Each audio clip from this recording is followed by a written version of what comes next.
I'm officially blind with one eye. And so I remember as a child, you know how children run into things. And I can remember being hit, and I would have my eyes closed, and I would be in terror when I opened my eyes and I was still going to be able to see. So these stories of Bartimaeus just really resonated for me. What is helpful to know here is that Jesus is on his way to Jerusalem to be crucified. And Jesus basically knows that that's what's ahead of him. Jericho is a nearby town, and at the Passover, which is what Jesus is going to Jerusalem to celebrate, it would be filled to the brim with people. Some of you may know a summer in Charlevoix. Charlevoix has about 1,200 permanent residents, 12,000 summer residents, and 120,000 in some of their festivals. So Jericho would be sort of like Charlevoix on their major festival, just completely inundated with people from all over, making their way to Jerusalem or staying close enough so they could feel like they almost made it to Jerusalem. It would be crowded and overrun with people jostling and pushing and shoving. And here is this four-beggar sitting probably where he has sat for every day for many years. From the story, he once had sight because what he was going to ask Jesus is to restore his sight.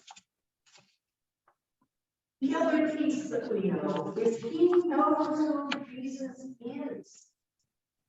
Jesus is not someone he has not heard of. Jesus is not a total stranger. He has heard and has accepted that this is someone unique in history. That this is someone who may be able to help him. This is someone to be followed.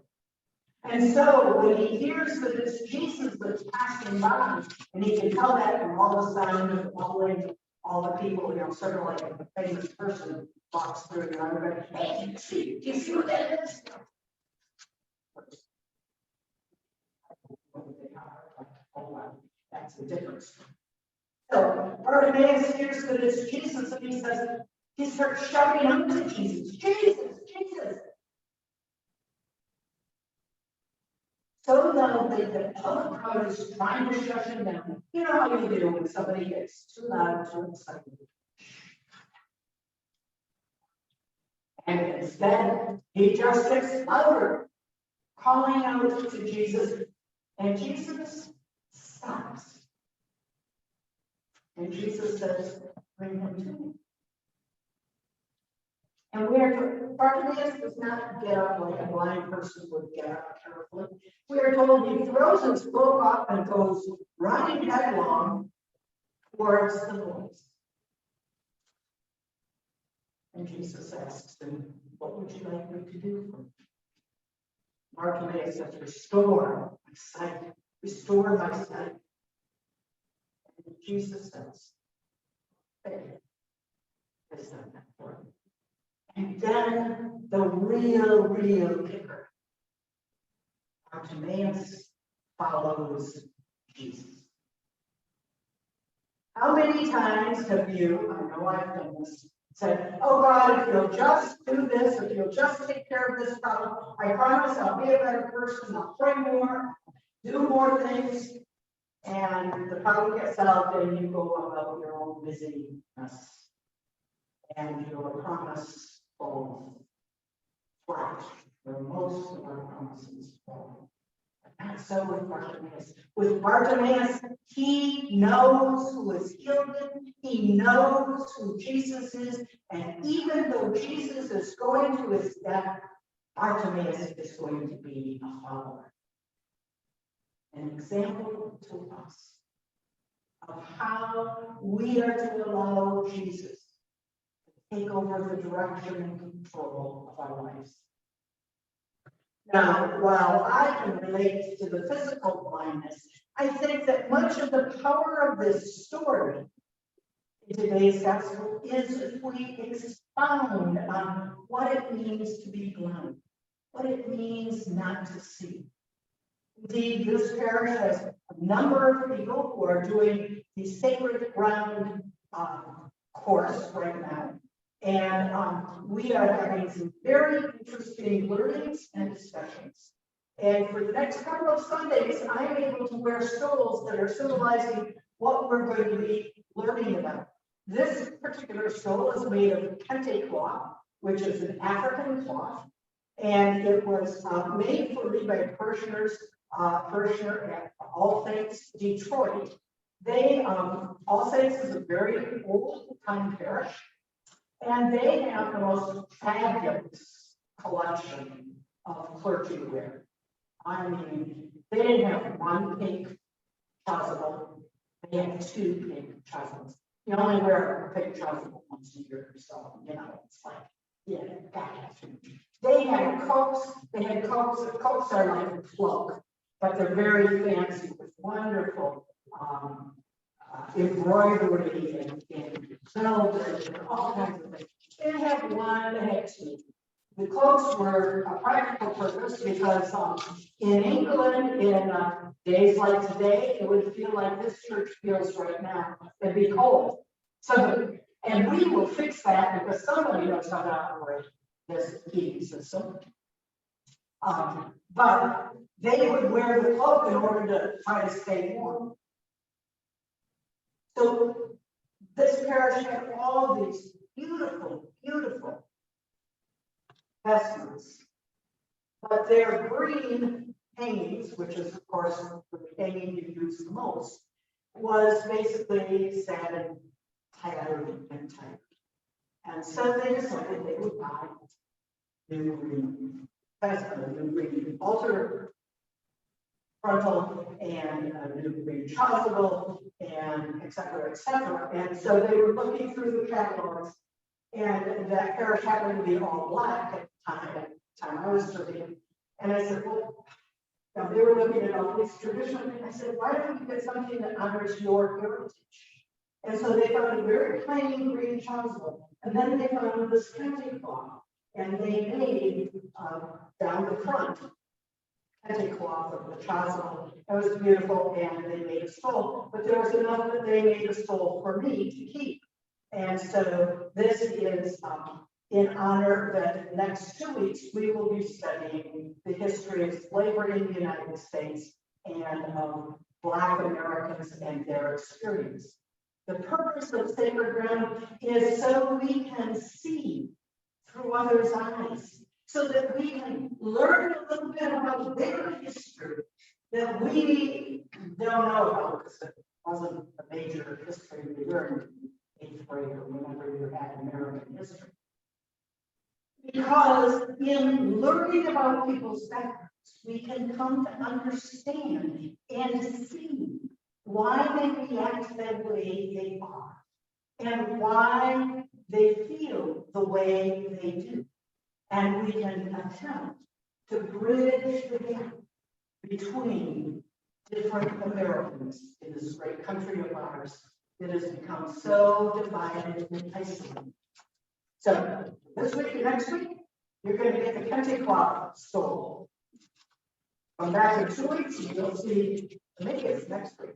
I don't know. I have to look. I think it's next week. You'll see my version of the Hispanic stole, and then I have an Asian stole. So, next 3 Sundays, you get a visual along with the Sacred. So often means learning about someone who is different, so that we can see from their perspective as well as our own. This past week was All Saints Commons' first major rummage sale in 2 years. This is an unbelievable event. And how they pull it off, I don't know, because while I work and contribute to it, my little bit of hours is tiny. But always I have wonderful stories. So I was there during the sale, helping out. They put me in the jewelry room.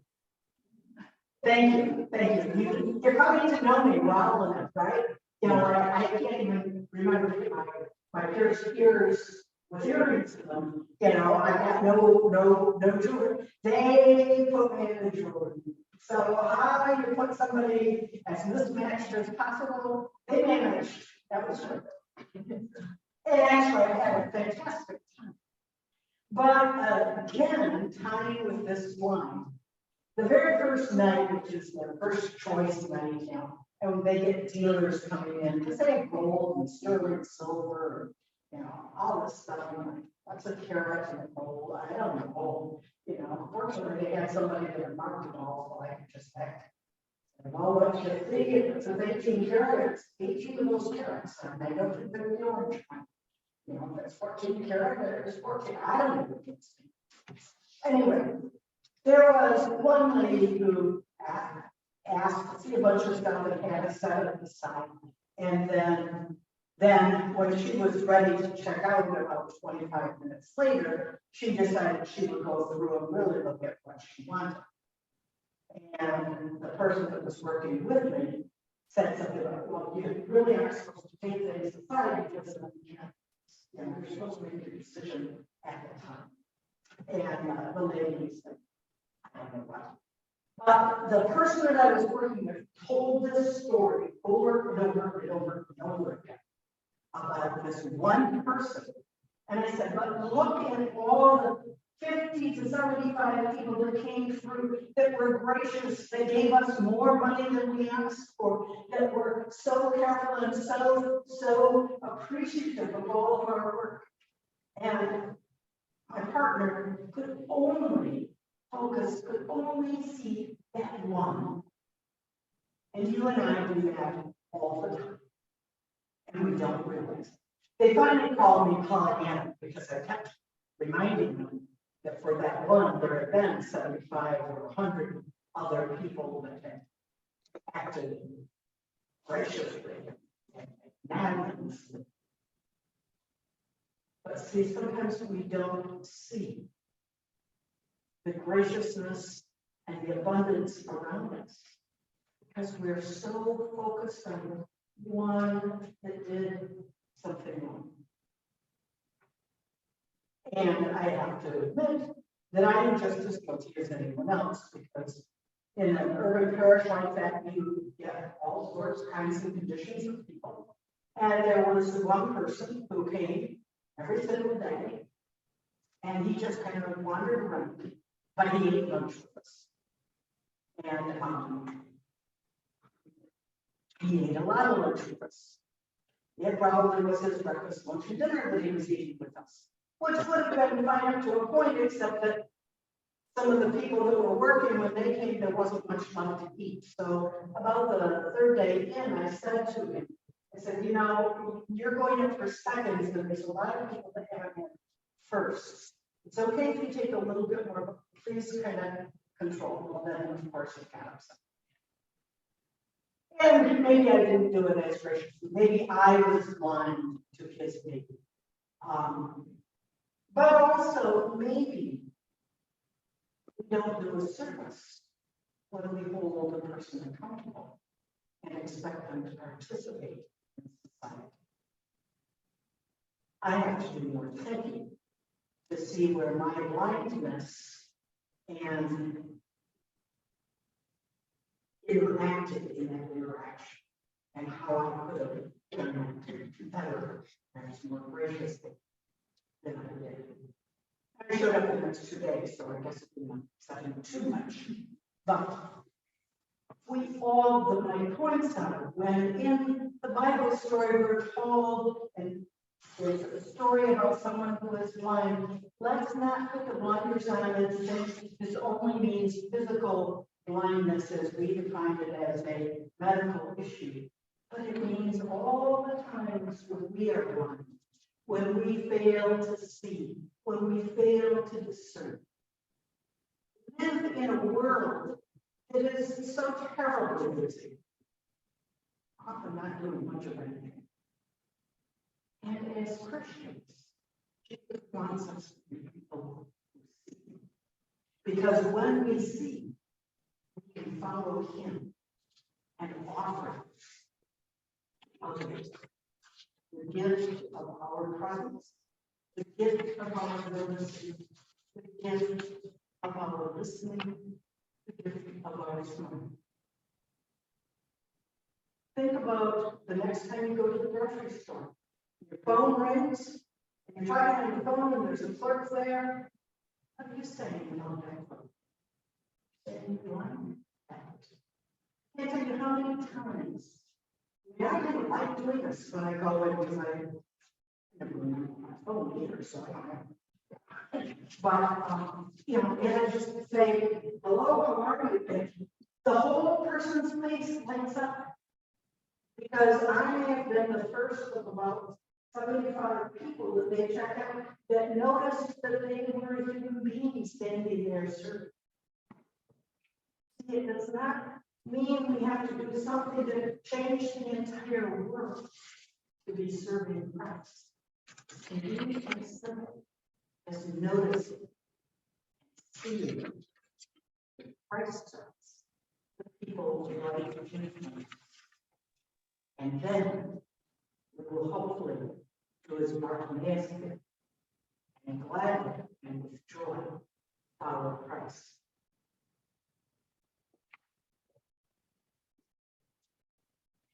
Let us stand and read from the words of the Nicene Creed, which is found on page 315 of the book of Common Prayer.